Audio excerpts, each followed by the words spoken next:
मैं कोचिंग जाती हूँ ना, तो वहाँ पे एक सर हैं, वो जीएस पढ़ाते हैं हमें। वो सर है ना, जीएस बहुत अच्छी पढ़ाते हैं।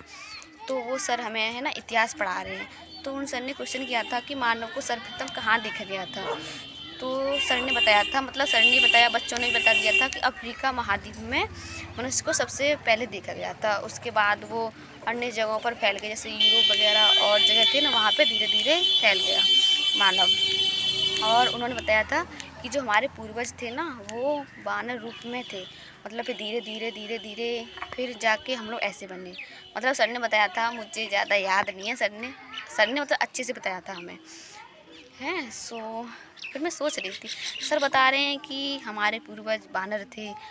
मतलब पहले हम बानर जैसे दिखते थे, फिर जाके थोड़ा थोड़ा डेवलपमेंट हुआ, तब हम जाके ऐसे बने हैं।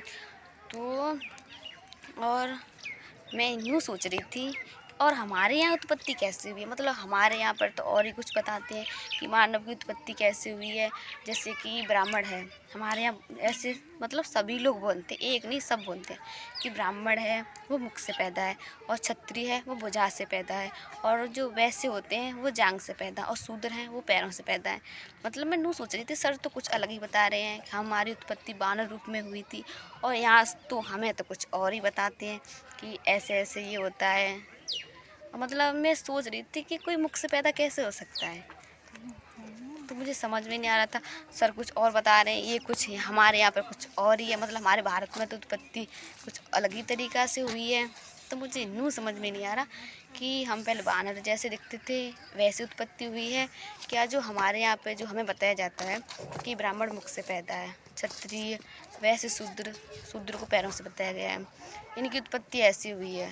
तो ऐसे हो सकता है क्या, कोई मुख से पैदा हो सकता है। अगर जैसे कि प्रकृति की देन है, तो प्रकृति ने जो चीज़ बनाई है तो उसका वो वहीं से सब कुछ तो होगा। तो जैसे कि ब्राह्मण मुख से पैदा है, तो उनके बच्चे मुख से पैदा क्यों नहीं होते हैं। क्षत्रिय भुजाओं से पैदा है, तो भुजाओं से बच्चे क्यों नहीं उनके बच्चे होते हैं। और जो नाखून से पैदा है, तो वो नाखून से ही हुए। ऐसा तो कुछ भी नहीं होता। फिर मतलब लोगों को कोई कुछ बोले और वो लोग मान भी लेते हैं। मतलब यहाँ से इतना भी नहीं सोचते कि हाँ ये चीज़ हो सकती है क्या।